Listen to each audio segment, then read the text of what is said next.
Hello everyone, स्वागत है आपके अपने YouTube channel way to study में। आज के इस सेशन में जनरेशन्स ऑफ कंप्यूटर के बारे में डिस्कस करेंगे, यानी कंप्यूटर की पीढ़ियाँ। जब से कंप्यूटर की शुरुआत हुई थी वहाँ से लेकर आज तक कितने कंप्यूटर बने, कौन कौन से टाइप के कंप्यूटर बने, और शुरू में जो कंप्यूटर बने थे उन कौन कौन से कंपोनेंट यूज़ में लिए गए थे, वो किस तरह से काम करते थे। ठीक है, उसमें जो मेमोरी थी वो किस टाइप की थी, ऑपरेटिंग सिस्टम था वो किस टाइप का था। इन सब चीज़ों के बारे में डिस्कस करेंगे। और ये जो सेशन है आपके लिए, आपके एग्ज़ाम के पॉइंट ऑफ व्यू से बहुत ही इम्पोर्टेंट है। यहाँ से एक या फिर दो यहाँ से क्वेश्चन आपको एग्ज़ाम में डायरेक्टली दिखने को मिल सकते हैं आपके एग्ज़ाम में। तो इस वीडियो को आपको लास्ट तक देखना बहुत ही इम्पोर्टेंट है। और मैं ये दावा के साथ में कह सकता हूँ, जो आपने बुक्स और कहीं और कोचिंग में आपने जो भी इसके बारे में पढ़ा है जनरेशन ऑफ कंप्यूटर में, वो उनसे कुछ ये अलग ही होने वाला है थोड़ा बहुत। ठीक है, जो बातें हैं इसमें, जो जो चीज़ें हैं इसमें और ज़्यादा डेप्थ में इंक्लूड की हुई है। ठीक है, तो सबसे पहले आप इस चैनल को सब्सक्राइब कर लें। यदि आप इस यूट्यूब चैनल पर नए हो तो वीडियो को लाइक कीजिए और एक बार शेयर कर दीजिए सभी जने। उसके बाद में शुरू करते हैं आज के इस बेहतरीन टॉपिक को। ठीक है, तो चलिए शुरू कर देते हैं। यहाँ से शुरू करते हैं अपन पहली पीढ़ी से, यानी फर्स्ट जनरेशन से। ये कौन से ईयर से लेकर कौन से ईयर तक इसको काउंट किया जाता है? 1942 से लेकर 1955। अब ये कोई वो नहीं है कि यहाँ कहीं दे दिया 1945 और इससे शुरुआत होगी, नहीं, इस तरह से नहीं। 5-6 साल का गैप इसमें होता है जनरेशन में। ठीक है, और ये यहाँ 1942 की जगह 1940 दिया हुआ हो सकता है, 45 दिया हुआ हो सकता है। इस चीज़ को कंसिडर आपको नहीं करना है, क्योंकि ये कोई फिक्स नहीं है। ठीक है, सबसे पहली बात आप देखिए, जो पहली पीढ़ी के कंप्यूटर्स थे उसमें एक बहुत ही इम्पोर्टेंट जो कंपोनेंट यूज़ में लिया गया था वो था वैक्यूम ट्यूब।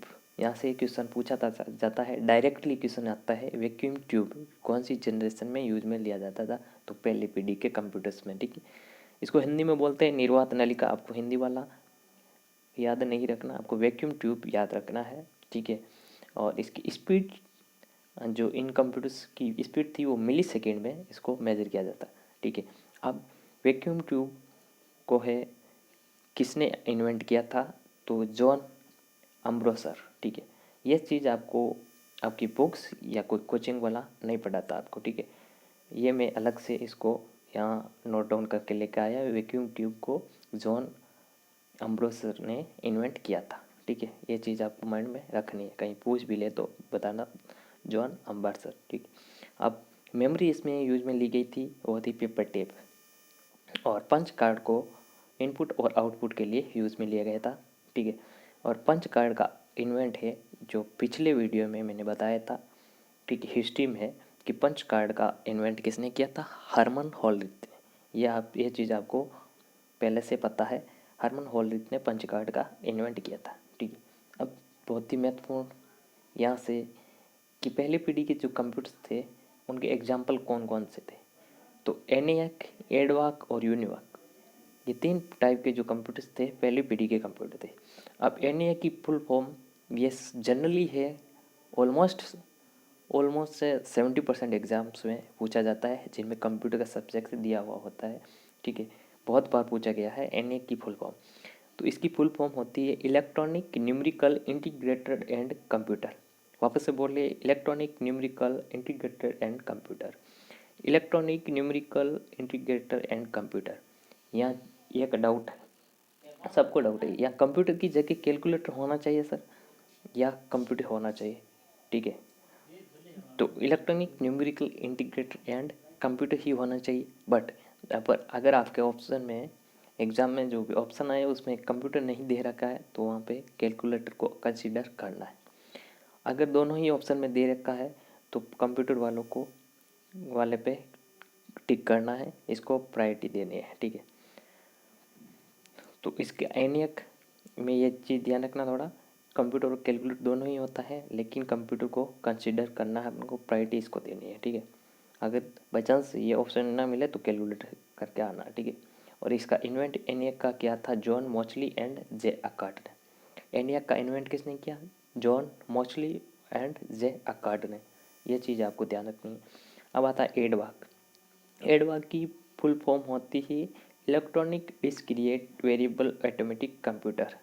वापस से बोलिए, electronic discrete variable automatic computer. अब आता है यूनिवाक। यूनिवाक की फुल फॉर्म होती है यूनिवर्सल ऑटोमेटिक कंप्यूटर, ठीक है।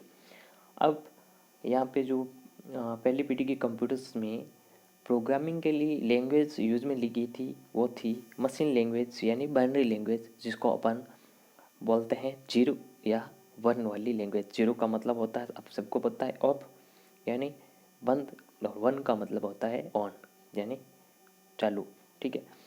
तो 0 1 वाली लैंग्वेज यहाँ पे मशीन लैंग्वेज यूज में ली जाती थी, क्योंकि कंप्यूटर सिस्टम है इसको आसानी से अंडरस्टैंड कर सकता है, समझ सकता है, लेकिन ह्यूमन बीइंग इसको आसानी से नहीं समझ सकता, ठीक है। तो इसमें जो प्रोग्रामिंग में डिफ़िकल्टी बहुत ही आती थी, ठीक है। नेक्स्ट देखते हैं सेकंड जनरेशन। सेकंड जनरेशन का जो टाइम पीरियड था वो था 1956 से लेकर 1964 तक।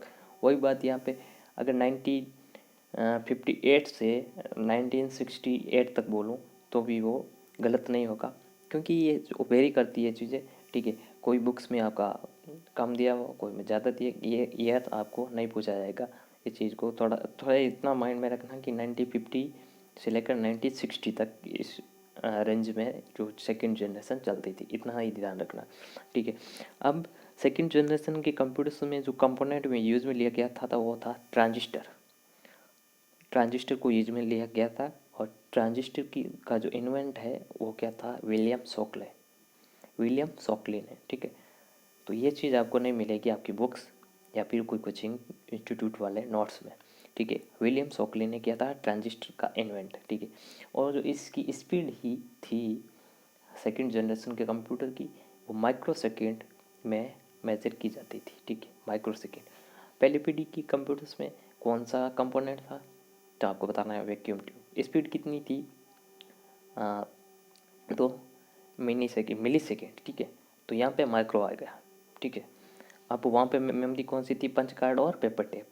यहाँ पर डिस्क आ गई और मैग्नेटिक टेप। मैग्नेटिक टेप जो पहले आप टेप रिकॉर्डर आते थे, ठीक है, पुराने टाइम में जो ऑडियो प्लेयर, उसमें जो टेप आती थी इस तरह से, ठीक है, इस तरह से जो टेप आती थी वो इस सेकंड जनरेशन में यूज़ में ली जाती थी। इसके एग्जाम्पल्स है IBM 1401 और यूनिवाक और PDP। ये 3 तरह के कंप्यूटर सेकंड जनरेशन के कंप्यूटर में आते हैं। ध्यान रखना, इसके बारे में बहुत पूछा जाता है। IBM 1401, इसके लास्ट में 01 आया है, इसलिए स्टूडेंट यहाँ कन्फ्यूज होके, ठीक है, 1 को मान लेता है, यहाँ पहली जनरेशन की बात कर रहा है। लेकिन ये IBM 1401 है जो सेकंड जनरेशन का कंप्यूटर है, इसको आप अलग से ध्यान रखना है माइंड में, ठीक है। और IBM की फुल फॉर्म आपको पूछ ले तो इसकी फुल फॉर्म होती है इंटरनेशनल बिजनेस मशीन, ठीक है। ये आपको आपके लिए दे रखी है मैंने, ठीक, इंटरनेशनल बिजनेस मशीन। यूनिवर्क की फुल फॉर्म आप वापस से बताइए एक बार, ठीक है। यूनिवर्सल ऑटोमेटिक कंप्यूटर, PDP, यानी PDP भी कंप्यूटर होते थे, ठीक है। जो ये 3 टाइप के कंप्यूटर्स है आपको ध्यान रखना है, ठीक है। तीनों टाइप के कंप्यूटर सेकंड जनरेशन की कैटेगरी में आएंगे, ठीक है। लैंग्वेजेस कौन कौन सी यूज़ में ली जाती थी, या सॉफ्टवेयर जो इसमें थे वो कौन कौन सी यूज़ में लिए जाते थे, ठीक है। तो यहाँ पे असेंबली लैंग्वेज के कोड को आपको सबको पता है न्यूमोनिक्स बोला जाता है। और असेंबली लैंग्वेज को आपको मशीन लैंग्वेज में कन्वर्ट करना है तो इसके लिए असेंबलर का यूज़ किया जाता है। यहाँ पे पहली पीढ़ी यानी सबसे पहली जो हाई लेवल लैंग्वेज थी वो थी फोर्ट्रान, ठीक है, जो सेकंड जनरेशन में आई थी। फोर्ट्रान की जो फुल फॉर्म होती है वो होती है फॉर्मूला ट्रांसलेशन, जो कि साइंटिफिक यूज़ के लिए जानी जाती है, ठीक है। उसके बाद में जो COBOL, common business oriented language, ठीक है, जो कि आपके कमर्शियल के रूप में ये यूज में ली जाती थी। उसके बाद में पास्कल, बेसिक, और यहाँ पे जो ऑपरेटिंग सिस्टम आया था वो बैच प्रोसेसिंग, ठीक है। Base processing operating system second generation में आने लग गया था। तो ये चीज़ें आपको कवर करनी है यहाँ पे सेकेंड जनरेशन में। नेक्स्ट स्लाइड में देखते हैं तीसरी जनरेशन। ठीक है, थर्ड जनरेशन का जो टाइम पीरियड था वो वही 1965 से लेकर 1975 तक। ठीक है, तो इस रेंज को आपको माइंड में रखना है, 1965 से लेकर 1975 तक। इसमें जो कंपोनेंट थे वो थे आईसी यानी इंटीग्रेटेड सर्किट। आईसी में भी बहुत टाइप की जो आईसी आने लगी। ठीक है, आईसी में इसको अलग अलग तरह से इसको कैटेगराइज किया गया, जैसे एसएसआई यानी इसमें स्मॉल स्केल इंटीग्रेशन। ठीक है, इसमें जो नंबर ऑफ ट्रांजिस्टर लगे हुए होते थे आईसी में, उसके नंबर्स के आधार पे उसको क्लासीफाई किया गया था। ठीक है, एसएसआई, एमएसआई, एलएसआई, ये तीनों टाइप की जो आईसीज है वो थर्ड जनरेशन में दी गई थी। ठीक है, यहाँ पे आपको नोट करने की एक बात है, जैसे एसएसआई है, इसकी जो फुल फॉर्म होती है स्मॉल स्केल इंटीग्रेशन। इसमें जो नंबर ऑफ ट्रांजिस्टर लगे हुए थे 10 to 100। ठीक है, एमएसआई यानी मीडियम स्केल इंटीग्रेशन, इसमें 100 से लेकर 1000 तक ट्रांजिस्टर लगे हुए होते थे। और एलएसआई यानी मीडियम, स्मॉल, मीडियम और लार्ज स्केल इंटीग्रेशन, इसमें 1000 से लेकर 10,000 तक के ट्रांजिस्टर इसमें लगे हुए थे। ठीक है, और आईसी यानी इंटीग्रेटेड सर्किट है, इसका जो इन्वेंट किया था जैक किल्बी ने किया था। ठीक है, और तीसरी पीढ़ी के कंप्यूटर्स की जो स्पीड जो मेजर की जाती थी नैनो सेकेंड में इसकी स्पीड को मेज़र किया जाता है। यहाँ पे जो मेमोरी थी वो मैग्नेटिक मेमोरी आने लगी थी। ठीक है, और इसके जो है एग्जाम्पल्स है वो है IBM 360 और PDP-11। वही IBM की फुल फॉर्म आपको याद रखनी है, इंटरनेशनल बिजनेस मशीन। ठीक है, यहाँ पे जो सॉफ्टवेयर्स थे या फिर जो लैंग्वेजेस थी या ऑपरेटिंग सिस्टम था वो कौन कौन से थे, तो यहाँ पे हाई लेवल लैंग्वेज आने लगी थी, जैसे C++, जावा, ये तीसरी पीढ़ी में आने लग गई थी। यहाँ पे टाइम शेयरिंग ऑपरेटिंग सिस्टम का यूज होने लग गया था। ये क्या होते हैं, base processing time sharing operating system. तो ये ऑपरेटिंग सिस्टम वाले पार्ट में अपन कवर करेंगे, इसको पूरी डिटेल में देखेंगे। ठीक है, तो ये चीज़ें आपको ध्यान रखनी है। इसमें मेन चीज़ें जो आईसी है वो तीसरे जनरेशन में आई थी, और आईसी की खोज किसने की थी, जे के किल्बी ने की थी। और एसएसआई, एमएसआई और एलएसआई, इसकी फुल फॉर्म यानी भी ध्यान रखनी है, और नंबर ऑफ ट्रांजिस्टर कितने थे ये भी ध्यान रखना। वापस से देख लेते हैं, स्मॉल स्केल इंटीग्रेशन, इसमें 10 से लेकर 100 तक के ट्रांजिस्टर लगे हुए थे। एमएसआई यानी मीडियम स्केल इंटीग्रेशन, 100 से लेकर 1000 तक ट्रांजिस्टर। एलएसआई यानी लार्ज स्केल इंटीग्रेशन, 1000 से लेकर 10,000 तक इसमें ट्रांजिस्टर लगे हुए थे। इसकी स्पीड नैनो सेकेंड में मेजर की जाती थी। और आईसी का जो इन्वेंट किया था जैक किल्बी ने किया था। ठीक है, IBM 360 और PDP-11 ये फेमस है तीसरे जनरेशन के कंप्यूटर्स में, तो इनको ध्यान रखना। और लैंग्वेज हाई लेवल लैंग्वेज जैसे C++, जावा, तीनों जो तीसरी पीढ़ी में आई थी। टाइम शेयरिंग ऑपरेटिंग सिस्टम भी थर्ड जनरेशन में आया था। नेक्स्ट देखते हैं फोर्थ जनरेशन का जो टाइम पीरियड है 1976 से लेकर 1989 तक, ये रेंज है जो ध्यान रखनी है। इसमें जो कंपोनेंट था वो आईसी थी, और आईसी का जो एक्सटेंडेड वर्जन था यानी very large scale integration, VLSI, इसमें मोर देन 10,000 ट्रांजिस्टर लगे हुए थे। यहाँ पे हालांकि यहाँ पे माइक्रो प्रोसेसर आ गया था। ठीक है, फोर्थ जनरेशन में माइक्रो प्रोसेसर आ गया था। और ये जो VLSI जो कंसेप्ट था, इसमें पाइपलाइनिंग होने लगी थी। लेकिन जो पाइपलाइनिंग का कंसेप्ट है जो कंप्यूटर ऑर्गेनाइजेशन में जैसे अपन पढ़ेंगे, ठीक है, माइक्रो प्रोसेसर उसमें आएगा।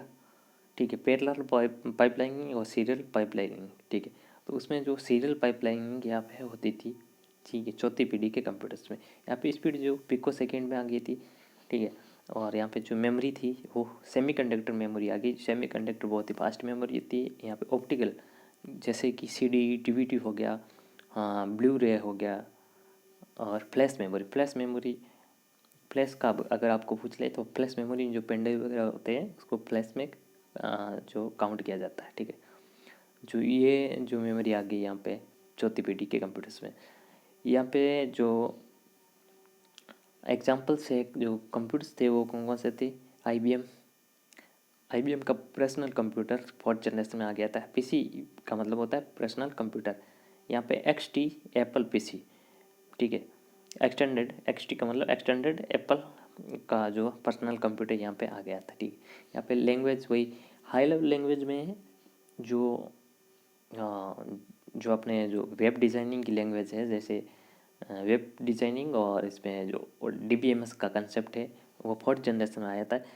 तो DBMS की लैंग्वेज विजुअल बेसिक, ओरेकल और स्ट्रक्चर क्वेरी लैंग्वेज, ये तीनों लैंग्वेज है डेटाबेस की, यहाँ पे आ गई थी चौथी पीढ़ी के कंप्यूटर्स में। यहाँ पे अगर आपको कोई पूछे कि पर्सनल कंप्यूटर के लिए ऑपरेटिंग सिस्टम कौन सी जनरेशन में आया था, तो फोर्थ जनरेशन में आया था। पर्सनल कंप्यूटर के लिए आपका सामान्य उपयोग के लिए ऑपरेटिंग सिस्टम आया था चौथी पीढ़ी के कंप्यूटर्स में। वापस से देखिए VLSI यानी वेरी लार्ज स्केल इंटीग्रेशन, इसमें नंबर ऑफ जो ट्रांजिस्टर थे मोर देन 10,000, सीरियल पाइपलाइनिंग का इसमें यूज किया जाता था। स्पीड इसकी पिकोसेकंड थी, ठीक है। मेमोरी इसमें सेमीकंडक्टर मेमोरी आ गई जो कि बहुत ही फास्ट होती है। ऑप्टिकल में CD, DVD, ब्लू रे डिस्क ये सब आ गई थी। फ्लैश मेमोरी पेन ड्राइव जैसे इसमें आ गए थे। और इसमें जो एग्जांपल है IBM PC, XT, Apple PC, ठीक है। और इसमें जो लैंग्वेज थी विजुअल बेसिक, ओरेकल और SQL, ठीक है। ऑपरेटिंग सिस्टम आ गया था पर्सनल कंप्यूटर्स के लिए और ग्राफिकल यूज़र इंटरफेस पे आधारित था, ठीक है। ये भी चीज़ आपको ध्यान रखनी। GUI का कंसेप्ट सबसे पहले कौन सी पीढ़ी में आया था? फोर्थ जनरेशन में। देखिए नेक्स्ट देखिए फिफ्थ जनरेशन, ये 1990 से लेकर अभी तक जो चल रही है वो फिफ्थ जनरेशन ही। कई एग्जाम में ऐसे डायरेक्टली क्वेश्चन पूछे जाता है कि अभी जो चल रही है कंप्यूटर की कौन सी जनरेशन चल रही है। इसमें एक जो आपका ऑप्शन है सिक्स्थ जनरेशन भी दिया हुआ होता है, लेकिन सिक्स्थ नहीं, अभी जो चल रही है वो फिफ्थ जनरेशन है, ठीक है। तो इसमें जो कंपोनेंट है वो कौन सा यूज में लिया जाता है अभी? ULA, ultra large scale integration. Ultra large scale integration, यहाँ पे आप पूछोगे कि यहाँ पे ट्रांजिस्टर कितने, तो यहाँ पे जो लाखों ट्रांजिस्टर या फिर ट्रांजिस्टर का यहाँ पे कंसेप्ट ही खत्म हो गया, यहाँ पे माइक्रो प्रोसेसर आ गया, ठीक है। ठीक है, यहाँ पे पैरेलल पाइपलाइनिंग का यूज़ में होने लग गया, ठीक है। जैसे आप नहीं देखते हैं इंटेल का जो प्रोसेसर आता है क्वाड कोर, ठीक है, ड्यूअल कोर, तो इसमें कोर वाला जो है वो कंसेप्ट आ गया। ये आपका dual core processor, quad core, quad का मतलब होता है 4, इसको 4 भागों में बांट दिया तो 4 जो प्रोसेसर है, ठीक है, एक ही प्रोसेस में 4 प्रोसेस एक साथ में हो सकती है, इसको क्वाड कोर बोलते हैं, ठीक है। ऑक्टा कोर में 8 आ गया, ठीक है। तो अभी जो चल रहे हैं हेक्सा कोर, ऑक्टा कोर, ये प्रोसेसर के टाइप से कितनी प्रोसेस एक साथ कर सकता है, ठीक है। तो ये पैरेलल पाइपलाइनिंग का कंसेप्ट यहाँ पे आ गया था फिफ्थ जनरेशन में जो अभी चल रहा है। सेमीकंडक्टर मेमोरी यूज़ में ली जाती है, आपको पता ही है। ऑप्टिकल भी ली जाती है, फ्लैश मेमोरी यूज़ में ली जाती है। वर्चुअल मेमोरी का कंसेप्ट यहाँ पे एक नया आया था। वर्चुअल मेमोरी का मतलब क्या होता है? मेमोरी होती है, ठीक है, मेमोरी जैसे कि आपने जो memory computer system hard disk होती है उसको पार्टीशन कर दिया जाता है अलग अलग, ठीक है। उसको वर्चुअल मेमोरी में कंसिडर किया जाता है, ठीक है। जो एक्चुअली में मेमोरी ऐसा कोई होता ही नहीं मेमोरी जैसा, ठीक है, लेकिन उसको वर्चुअली इसमें कंसिडर किया जाता है, उसको क्या बोलते हैं? वर्चुअल मेमोरी, ठीक है। यहाँ पे जो एग्जांपल्स है बहुत सारे, IBM notebook, Pentium, PC, super computer. World का सबसे पहला जो कंप्यूटर सुपर कंप्यूटर था CDC 6600। सेकेंड वर्ल्ड का था क्रेपास्ट, अमेरिका ने बनाया था। इंडिया का जो फर्स्ट था वो परम 8000। अब देखिए यहाँ सुपर कंप्यूटर्स वाले में आपके एग्जाम में क्वेश्चन बन सकता है।